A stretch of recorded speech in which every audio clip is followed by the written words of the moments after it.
There is no I in team, but there is a me. Remember, there is enough success for everyone. One thing we have to start understanding as coaches is there are enough players to share around, and there's enough information for us to share to make sure we evolve the sport. One thing we all know is a tennis atmosphere can be very toxic at times. A lot of times, certain coaches or certain programs bring either envy or fear to themselves or to others to make sure they do not let people talk to you or do not let players work with you, or at the end, they want to create this wall or this barrier between you and them. And I'm here to tell you that's the wrong way to do it. At the end of the day, one thing that I really believe on is if you have information, you share it. If you're able to share information and someone's able to obtain that information and do something with it, you've improved the collective goal, which should be to improve the sport, apart from being better humans. The one thing we have to remember is anytime you're able to share information with other people, you give them the ability to take that information and do something at a higher quality than what we've done. And that advances us. And that's healthy competition. Because then from there, what we can do is you can take that information and now you see how they've done it better. And now it upgrades us to make sure we get to that level. They've given us that information back. And now we're able to take it, and now we take it to the next level. And that should be the goal of all of us. For all of us as a collective group to make sure we start going up and up and up in a staircase fashion. Welcome to the law of abundance. There is success for all of us. Relationships are difficult. We go into brand new relationships with the idea that we are going to build trust to make sure that we are able to put in our eggs into the basket of that person and vice versa. How about if I were to tell you that we should be doing things a little bit the other way?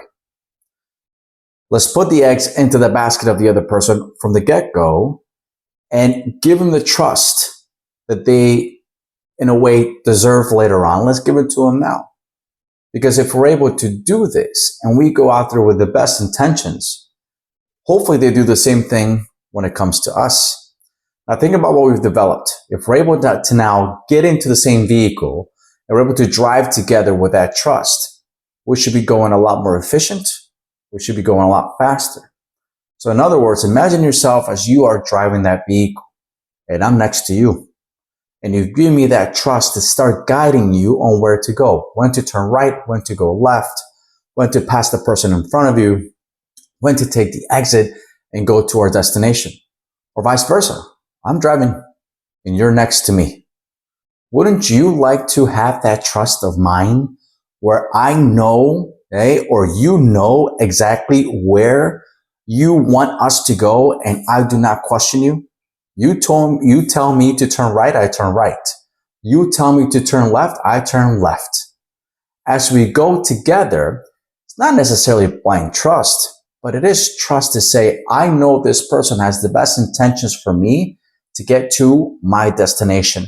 And at the end, I know the person next to me has the best intentions for us to get to that destination. This is the way we should be looking at relationships when it comes to not only personal relationships, but also work relationships. Let's have the same philosophy. I know if I'm working with a player, just like you want the best for that player. You want them to advance their career as far as they can when it comes to performance, but also, and most importantly, to make sure they enjoy the process. That's the same way I look at it. So you want to make sure you get yourself around these people that think the same way.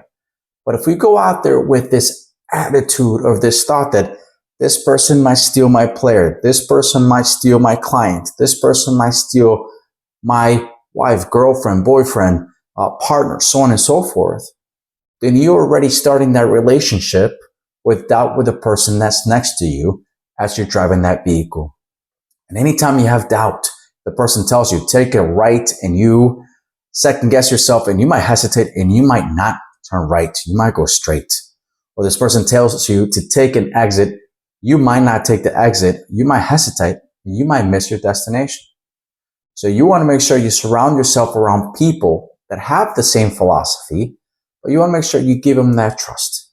And if you're able to give them that trust from the beginning and not later on, then from there you guys can get to that destination much, much faster instead of second guessing yourself and putting the accelerator and then the brake, accelerator and then the brake.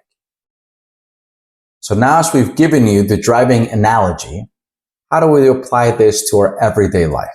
How can we make sure we take a look at the coach right next to us and we say, hey, I know that if I have a player and I have to leave for a tournament, if I have a client and I cannot attend that client, how can I give it to my colleague and make sure that things go as they should? There's two aspects. One is to make sure there's a plan, and two, just make sure there's accountability. So you want to make sure you have a process for your athletes. You want to make sure you have a plan for your clients, and you're able to share this plan with the person next to you, with your colleague. From there, you guys will go over what you need to do pre this colleague working with your athlete, working with your client. And as you get to the actual aspect of them working with your client or your athlete, you're able to prepare each other and work those things out or those kinks out. Any questions that they have, you should be there to give that information out. Let's also take a look at another way.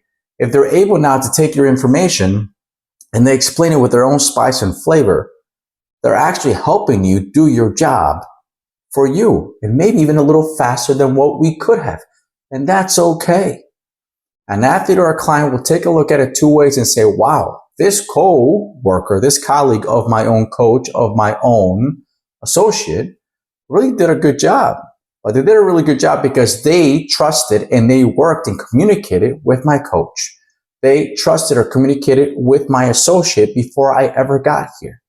So they'll really appreciate the person they work with, your client, okay, or your colleague, but also what they'll do is they appreciate you for having that much trust within the team.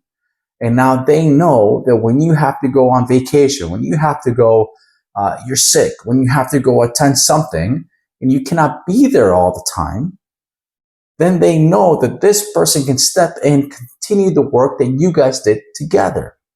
And this is not a bad thing. This is a positive thing when it comes to you building an ecosystem for the people that you're helping. At the end of the day, we're working with clients, we're working with athletes, we're working with students, anybody that you're working with, anybody you're coaching or consulting. Remember, we are the people that guide them. We are the navigators and they're the drivers. And sometimes we have to make sure that we step off and somebody can take our position for a short amount of time. We're managing these people to make sure that they achieve their goals, their dreams, their expectations. And if we cannot be there physically, we have to make sure that we share that information with someone that can take our place physically for that time being. So now ask yourself, what makes the best teams in the world? What makes the best people when it comes to performance? What do they do the best? They're able to control the number one most valuable concept when it comes to life. It's time. It's time. The people that are able to get to the finish line the fastest, the people that are able to work on a project and finish it the quickest. At the same time, though, they have to enjoy the process, and the combination of these two aspects make them the best.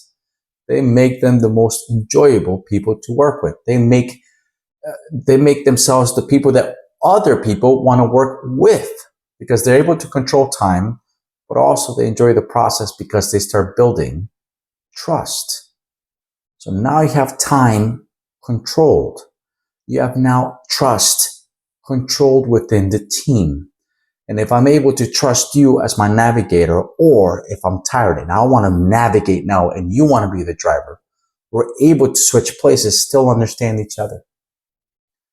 As you work with your clients, whether it be in a corporation business or a coach like myself, and I work with athletes or some corporations like you, I want to make sure that I'm able to control two aspects. Like I said, time and the way I give you information, I feed you information, and I also get it from you, and we're able to now take the good and take the stuff that's not so efficient and make it better and then send it back out. So I'm able to control time, but also key, like I said, I'm able to take the information you give me and I'm able to use it, and we're able to take that efficiently together and we're able to move on. So now we have time and we have trust. How do you build trust? As we said, hopefully you're able to do it quickly and right away. But this is where you meet someone. This is the first time you sit down with your associate or your athlete or your corporate partner. And it's transparency. You lay all your cards on the table and say, this is what I have. I have a lot, but I don't have it all. What do you have? Do you complete me? Do you complete my deck of cards? Do you make my cards now from a pair to a flush or from a pair to a full house? This is when you really have people and teams really move much faster, and they're able to enjoy themselves a lot more. This is specifically for the coaches now.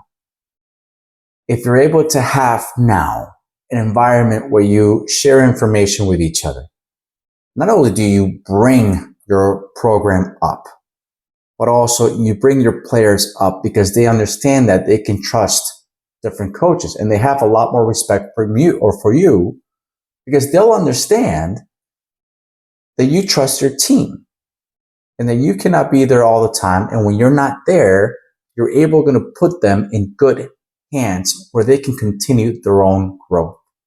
As coaches, remember, we have to be selfless, not selfish. The biggest mistake of most people is they become very selfish when it comes to their property. No one is anyone's property. The only thing we ever have that's truly ours are maybe inventive ideas, but it's our job as they are ours to share them, and other people build on them and now they become share ideas. But I don't have players. I don't have programs. I just have information that if either I've become inventive and I've shared this information, or most likely because I take a lot of this information for people much smarter than me, they've given me information and now I have applied it with my own spice and flavor according to my experiences. So a couple of things to take away from today. One of them, there is success for everyone. I can only work from 5 to 10 players when it comes to professional players. I can only work with 5 to 10 programs full time when it comes to the programs that I do with full time. There's thousands of players. There's thousands of clients. There's thousands of programs. It's our job to make sure instead of fighting with fists that we hold hands and we share that information back and forth. Improve your program, improve your players, because at the end, I might see them because you will trust me when you're gone or when you travel or when you come and visit me. Improve your clients because at some point they'll come to me. Like my clients will be going to you when I'm not there or where I have to travel. So take those things away and remember at the end, we're all here for one goal, and that's for our client, that's for our player, and that's also for us to share and enjoy the experience. The law of abundance will change your life. There's success for all of us.